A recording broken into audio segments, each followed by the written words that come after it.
Hey, Pete. Oh, taking a drink. Good start there. Good start there. I mean, this is live, mate. We need to be when the timer starts, we got to get going. How you doing? You okay? Yeah, I'm okay. How are you? Yeah, I'm good. I'm good. We're at Thursday, coming to a close, which is not. I think we need to address nice. the portal screen behind you. Okay. Yeah. Tell people what it is and what's the reference. So this is a Portal screen, from the game Portal. So in my office, that I have someone called Matt White, and an incredible Laravel developer. He gets bored in his spare time within that, and decided he's hearing me now, but loves Portal from a proper gaming world of Portal, and he built that himself. So he got that printed. Came with a little printed mistake, so we got it for free, but built the frame and everything. Now, the reason it lives at the office, not at his house, is because of... This is funny. I've seen this. This is hilarious. It's so bright. That's brighter than the window. Literally brighter than the window. It is outrageously bright. It feels like I've just entered the set for something like Grey's Anatomy or something, and they're about to put an X-ray up on it. Yeah, well, it should be an X-ray board. So essentially, that's why it lives here. I mean, it looks cool. It's massive things, but little thumbs up. I need to turn off those little things. Anyway, right. Well, this is going really well. So, Jacob, well, we're talking. I mean, to be fair, mate, we're talking about authenticity, and we're talking about relationship a little bit today, and that is just an authentic look into Pete taking a swig at the start of a webinar and little tidbits of in and around the office. I've also got loads of Star Wars stuff in and around. I can do a tour another day. Maybe I'll do a bit of a cribs thing for one of my run throughs. Anyway, so this is number 9. Hello. Video. This is our 9th time doing platforming community live, and we've got to the F word. That's where we're at now. Mm-hmm. So we ran out of ideas. So we decided to get the F word in this. We're talking about failure. That's it. We're just done. It's all over. The whole thing's failed. Might as well give up now from that. But yeah, so this is always a conversation. Whether it's not always specifically about I'm closing this down or things like that. We're at the point of talking around why communities fail. Yeah, but also it is in and around they're stagnant. They are just not getting the traction. The community manager changed over. Turns out, I mean, I think number 8 was talking around CRMs, wasn't it? So it was around community. Turns out a lot of it was in the community manager's head and not written down, so it's then difficult to move. And there's so many issues and difficulties in around running a community. Absolutely. Within it, we just want to talk about some of the reasons why they might fail. I know that there's lots of articles about this already, but hey, it's a big conversation. Some people listen to our stuff and read our stuff and not other things, so we may as well talk about it. Absolutely. But essentially, that's what we're going over today is why they fail. We're going to touch upon a few things as to how to try and get them back on track or avoid these failure points. It's not a doom and gloom thing. It's about how can we try and put in a position of hope to try and avoid some of these things. But a community for community managers is a really important thing. Like at Fabric, always a big conversation with the community managers about how can I get this, or this isn't quite working right, or things here. So we thought we may as well talk about it and bring in some practical advice. So, Jacob, where do you want to go first? Before we go into, I've got 5 key items today, as all good webinars and articles should have. But in terms of communities are obviously very different to brands. And I know that some people who run brands and marketing campaigns for businesses listen to this as well. But this is very tailored to communities, and communities are quite hard to get right because they're quite an emotional place. They're driven by passionate people. Like a community is engaged with passionate people, whether that's around a product, whether that's around a brand, whether it's around relationship building or things like that. And so much of things around community is about trust building. Yeah. But you're also people are there for often very different reasons. Yeah. And have different engagement levels based on those reasons as well, for it. So can I give two? So there's two examples that popped into my head where recently a really passionate crowd of people have turned against their community. So the first one is there was this game that went absolutely viral called Helldivers 2. And it was a multiplayer third kind of person shooter game. And they were huge on Steam. Like, it was massive. Like two of our team were playing it constantly. I was going to say, this sounds like something Alex would Alex and Josh were both playing it a chunk. Okay. And then they decided that for whatever reason, to allow, I think, cross console multiplayer, you basically had to link your like PlayStation account with it. And everyone was like, this is terrible. And you just saw like Steam ratings, like everything just plummeted. And you just kind of saw this like massive shift. And then they tried to reverse it, and like it all just got really messy. And that's similar to what happened with the PGA Tour, the golf tour in America. They kind of had this like big following, and then Live, like kind of the Saudi-backed version of the PGA Tour in America, kind of made their own thing. And some golfers went over there, some golfers went over here, and it kind of split kind of the fan base. And then they did this weird thing where they merged them. And it's like, okay, well, I just feel like there's been a few instances that have come to recent memory where I'm like, oh, you've made a big upset in your community, and that's actually tanked what's going on that you kind of had that was going well. And emotions and high emotions are great because it is a passion is a driving force between like engagement and connection and love and all this sort of stuff. But my goodness, are they high when things go wrong, or people don't feel that they've been listened to, or things like that as well. And again, different communities as well. Like a professional community will have different challenges to a gaming community. Gaming communities out there. A big challenge in there sometimes is like negative and abusive behaviors and things like that. You don't have that as much within professional communities, but what you do have is which can be negative in itself. But it is those kind of elements. And I mean, what often drives success, as I know we've spoken about so many times before, is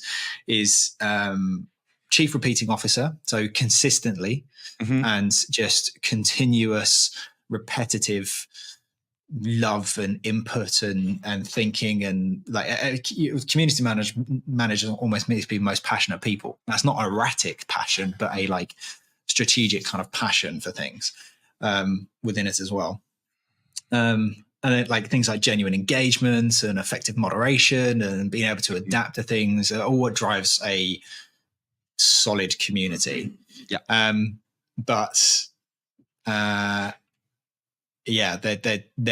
difficult to handle, and communities are still growing in the idea of their understanding of their value as well.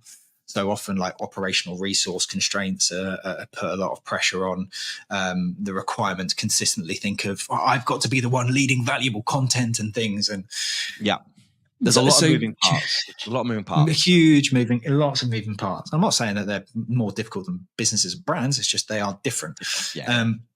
So that's in a nutshell. That's kind of why communities are kind of hard work. You mentioned you've got five reasons why a community may fail. Should we start with number 3? No, let's start with number 1. What's number 1? I mean, we started with number 3, I think, when we're talking about CRM, so might as well. No, I'd start.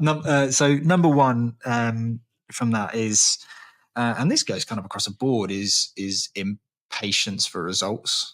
It's the same. But it's the same for ad campaigns. It's the same for launching a business and things like that. Of being like, great, I've launched it, and people should know about it tomorrow, and I should be getting calls from the Guardian and things and all this sort of stuff. It is so often around impatience.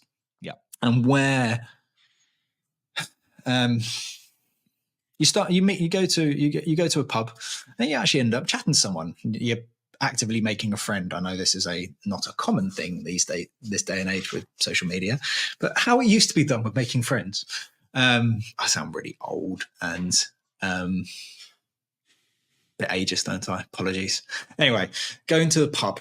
And you meet someone, you start becoming their friend. You have a really good conversation. That conversation is often and most likely going to be quite high level, quite light, quite superficial is the word, but not on purpose. But just while you're getting to know people and things like that, you can't expect the next day to have a relationship where you're calling up and you're unloading each other, you're unloading your soul upon each other and things like that. It takes time to build trust, and it got to think of this as a relationship. Like, it really is. Communities are all about building relationships, and that just takes time.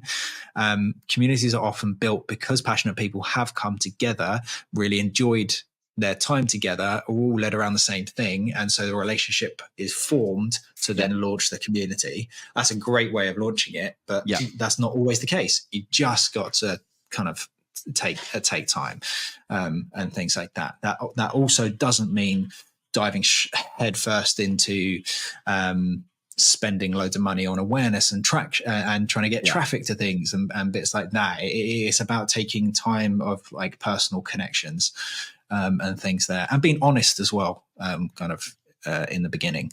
So, sorry, go on, Pete. I was going to say, being small actually is often a privilege, whether you're a business or a brand or a community. You can move a lot quicker when you're small. You can pivot a lot quicker. For us as a business to make a big sweeping change now affects a bunch of people. We've got, outgoings, clients. There's a lot going on.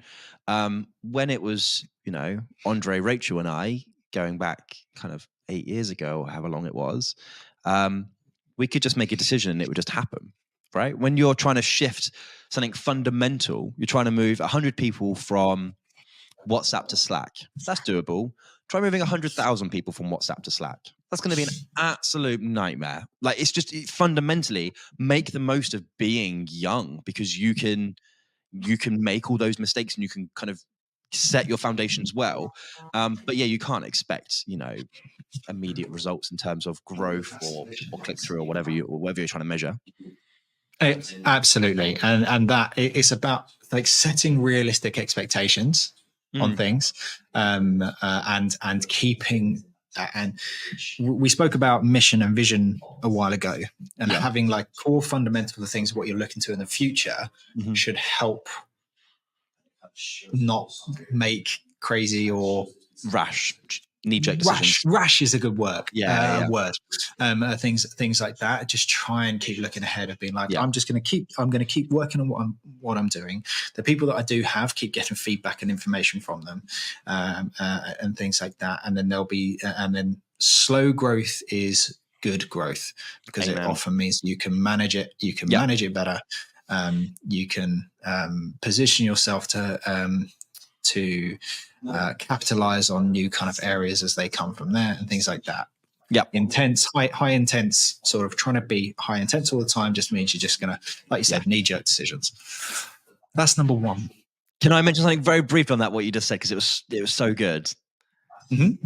At our last community dinner club, we had Joe from TikTok, and we were talking about a particular creator who absolutely shot to fame, and she went, "You will never hear of that person again because they grew too quickly. If they had grown organically and built a following, they would be able to sustain it, but they can't. They've peaked too soon." And it's a little bit like your classic one-hit wonder, right? Whether it was whatever the song is, you never hear from them because almost they peak too soon, and there's no following, there's no fan base there. They're a fan of the one thing you did, not you. And it's almost like actually that slow growth where you're building your whatever it is over time is definitely valuable.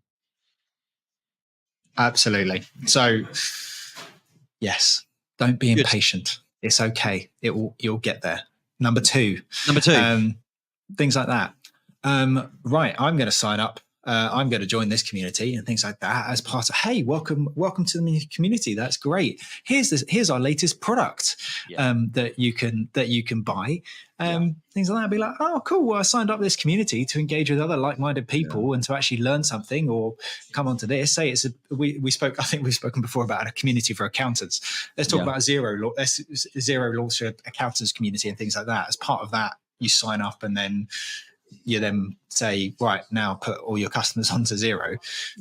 Treating community members like consumers. Things like that. I changed there from saying customers to consumers because actually a lot of people are customers initially and then move into the community, and that's fine. But they've moved into the community for a reason of growth or knowledge or relationship, not to buy your product more. They will, because they are now they're in the community. They're going to be, and they're likely, and if they're engaged, they're likely going to build real loyalty and advocacy to your brand. But leave it there. Just give people breathing room and things like that. So if you market to people instantly or every day, there's this sort of thing. It's also moderating people who do that. So I'm a part of I'm really interested in fundraising, charity fundraising, and how charities struggle with like donor retention. I love customer retention, donor retention. So I'm part of a charity network and things like that. Every time a message is posted, the same individual will go on and be like, hey, you should try our CRM for this, for that, and support there as well. So it's not just coming from the community in itself, but members. That I'd be like, me personally, if I was a community manager there and I could see that, I'd be like, hey, Jeff, you got to stop that. Just have a chat. This is not conducive to conversation or relationship. That's not why we're here. DigitalOcean have an incredible community around servers and cloud storage and that kind of stuff. But if every time I Googled an issue and I saw a DigitalOcean link for like, someone's asked a question, I've got a similar question, it comes up with the forum. And if every time someone from DigitalOcean responded being like, you can do this better on our platform, I would just stop going, because I'd be like, you have a vested interest. You're not trying to actually solve my problem. You're providing no value for me. You want me to provide value for you and increase your sales metrics. And that's just frustrating. And what actually happened was, is DigitalOcean spent years providing me with unbelievable value in terms of the resources they were giving me as a software developer. And then when we did come to move server company, we did move to DigitalOcean. And we spent a good 5 years with DigitalOcean and giving them thousands of pounds a month, because I'd spent the previous 5 years of my life as a developer using their resources. What builds a successful community is genuine two-way conversations where members feel heard and valued. Right? It's shifting the focus, as you said, with DigitalOcean, from selling to serving, particularly like obviously around the community's interest, is where that trust and engagement is built. The selling and marketing aspect, without giving people breathing room to understand why they're there, is what's going to just drive a community into the ground. So genuine two-way conversation is so important. So we've done number 1, being impatient. Number 2, treating people like consumers, not like people or humans. Number 3. We touched on this in the beginning, operational support or internal resource, things like that. Community is still in a lot of places coming in as like an afterthought or secondary kind of element, because, hey, we should kind of do this. That often then leads to the fact that there isn't enough internal support to manage it. There isn't enough budget, there aren't many resources. So if decisions are made out of budget constraints, you're going to fall into a platform being like, okay, well, we can't really do anything. WhatsApp just launched their own communities thing. Let's go into WhatsApp. And you're like, great, well, can't get any data, can't do any of this, can't do any of that. Again, it comes into defining goals and like mission and vision from the beginning as well. Like doing that first should help a lot of this from it. And you can go back and watch our previous episode talking in around those kind of bits of information. But brands need to integrate community development into their broader customer experience, like marketing strategies and things like that. Before, I think we touched upon it before. Who was it who moved their community from their support realms into Zendesk? Yes. So like that as a great example, that just changed how the community was handled and supported, and things like that. So from like an internal perspective, that as a shift has making sure it's run by the right people, the right department, or giving your community managers, and you may only have one or two, just making sure they got the tools that they need, whether that's the right community platform or just the engagement tools. In and around that, we've just spoken about CRMs, like making sure that you're not skimping on a £5 CRM a month, making sure that actually it's valuable. I would rather a brand, if they don't have the time and resources to invest properly in a digital platform, I would rather they go, actually, what we're going to do is we're going to take our 15 biggest customers for dinner once a year and just start with that. We're actually going to throw them all into a WhatsApp group and encourage them to meet each other, get to know each other, and just build that. Because I'd rather you do one thing really well than actually launch something and it just be the worst bit of your business, because that's not fun for anybody. No, absolutely. And that is understanding the reason why you're doing the community is really important, because that'll help guide those kind of decisions. And then like leadership buy-in as well, like to make sure leadership is really bought into the reason, that chief repeating officer scenario again.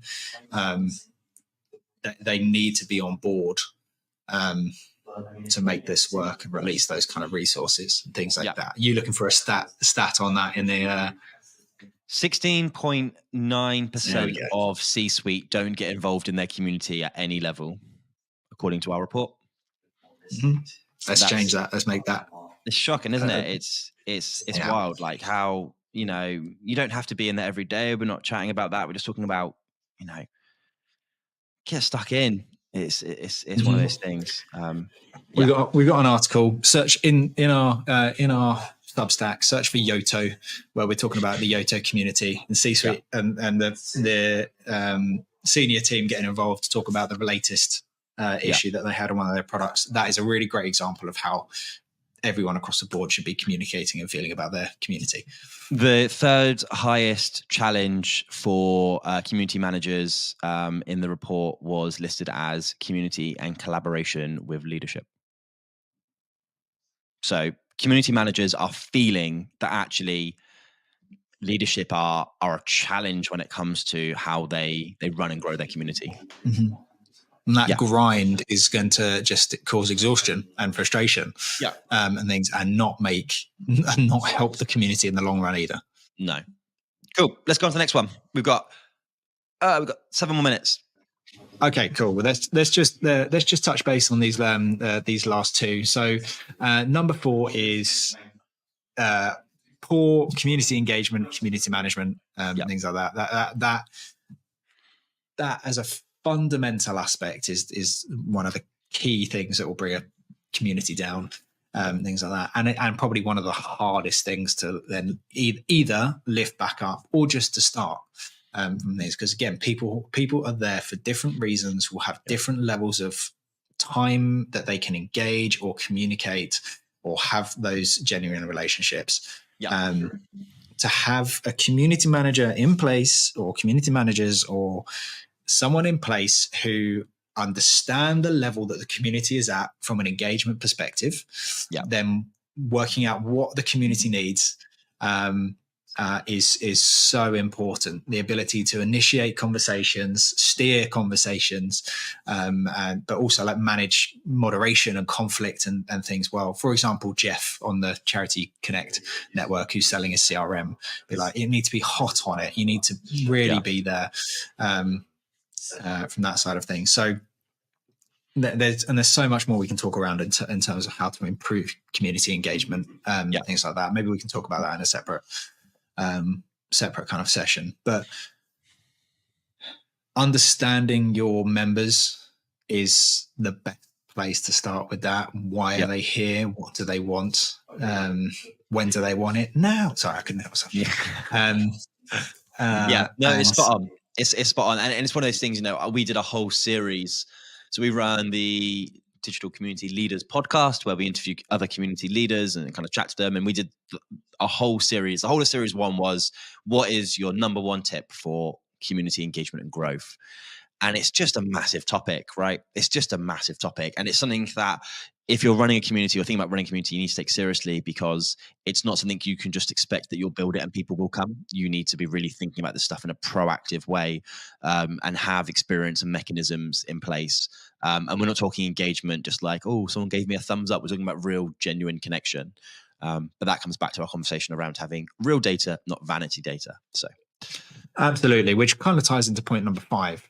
From that side of things. I mean, just in terms of, I know, in terms of that final point, though, I would also recommend that people go back and listen to our onboarding episode, because there's an element in there of be like, if you're not communicating properly about your community in the first place, you're bringing in members who actually probably shouldn't really be there, and that's going to make it look like your engagement is down, but also make people annoyed with the engagement they're getting. So having the right members is really important. But go listen to that to talk about. If I joined a community of agency owners for agencies that are more than 10 people, and I kept finding that there was a bunch of freelance designers in there trying to win work, I'd be like, this is the wrong play. Like, what's good?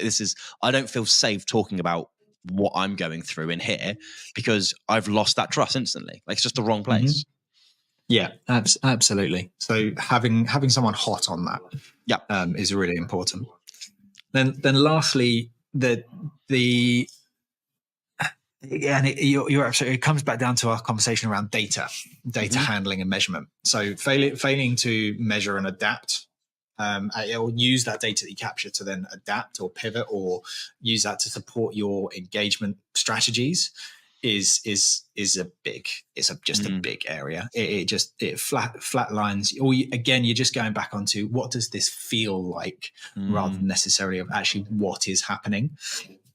And it is super hard. Another book's coming out. Yeah, sorry. It's super and it's super hard to do that within the different potentially community platforms that you might be using. So again, if you're using like off-the-shelf ones, you might get vanity metrics rather than necessarily actual powerful ones. So just establishing what data is going to be beneficial for you to capture to support your support your community uplift is really important. Again, go back and listen to our podcast with our whole session on that, in and around it, because that will help you really nail down how to improve and grow. Ask about the book, Jacob. What's that book, Pete? Tell me about the book, Pete. So I brought this book. Have you got an interesting tidbit, Pete? I bought this book in 2015 in August from Perth Airport. I wrote in the front of it because I write in the front of things. And it's called The 6 Thinking Hats. And essentially, the idea is it's a way of kind of thinking in different ways. So it wasn't behind me on purpose. That was just coincidence. But essentially, different hats do different things. So I'm just trying to find the page. Oh, sorry, I had it. Oh, come on, brain. Oh no. If I can't find it, it's not going to happen. Here we go. Cool. So the idea is that you're in a meeting or you're having a conversation with someone, and at different points, either different people wear different hats, or you could just keep switching your metaphorical hat. But a white hat is only concerned about facts and figures. They do not care about feelings. They cannot bring their feelings to a conversation. It's only facts and figures. A red hat is all about emotions and anger and kind of how they feel in the moment. A black hat is very serious. They're very cautious. They're very careful. They're thinking about, oh, what if this goes wrong? A yellow hat is always positive. They have to look at the bright side. Oh, well, what if this goes right? Then we might win that, or this might happen. A green hat is for creativity and new ideas. And a blue hat is the one who controls the process. Is concerned with control and the organization of what's going on. And I like here the idea that actually sometimes you do need to put on that white hat and be like, I think it's going really well, white hat on. When I look at the data, it doesn't look like it's going really well. And it just kind of forces you into being like, no, I can only think about the data right now. That's all I care about. I know Jeff told me he loves it here, but the data shows that no one loves Jeff being here. So we need to do something about that. And that's what the concept of the 6 thinking hats is. When it comes to the strategic decision makings in everything, context is really important. Yes. Why are we reaching this as a decision? Why are we looking into this, and so on? And again, data is a massive part of that in just everything we do.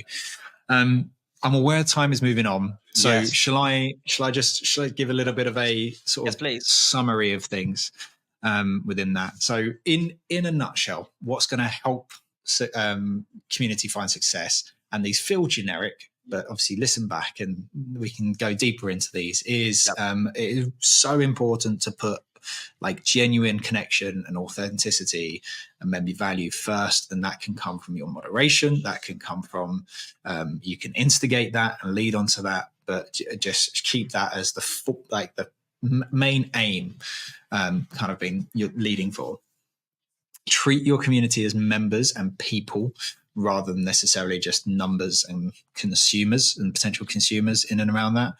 And just let people feel heard from that side of things. Give people are there to give a voice. Let them make sure they're listened to, so they actually want to keep communicating.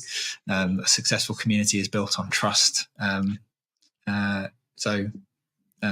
We use that phrase a lot in our management team at Steadfast. Let's touch on that very briefly. I'm aware of the time. Let's touch on it very briefly. And I think some of it has come from the fact that a lot of us have watched The Bear. So somebody will say something and you're like, I know I need time to think about that, but I'm just like, happened this morning. Ross literally put heard. It's like, I've heard this, I understand. Or I will write something like, I understand this. And I'm not trying to give you a solution. I'm not trying to give you my response. I'm literally just saying, I've heard this, I understand it. Please give me time to now do it. But it's better than saying nothing. And I think in community world, or in any kind of community, sometimes it's good to go, I hear how you're feeling, but I just need to just give me a minute. But if you have to say something rather than nothing, and by saying literally the words heard, I've heard you, it gives you that kind of breathing space to go, hold on, wait, let's collectively think about this rather than making a rash decision and tell you why I think that's wrong, because it can quite quickly just turn into an absolute bun fight. Yeah. Absolutely. Sorry, it cut out a little bit there, but yeah, absolutely. And in an online community as well, where you're not face to face all the time, that is so important. Nice. Let's wrap things up. Thanks, Jacob. Cool. Thanks for leading today. I really appreciate it. It's good to hear and chat about the F words, and be back next week to chat about something maybe a bit more positive. Sounds good. Yeah, we can give it a go. All right. See how it goes. I'll talk to you more about the Star Wars figures in the office. Perfect. Right. Chat soon. Bye.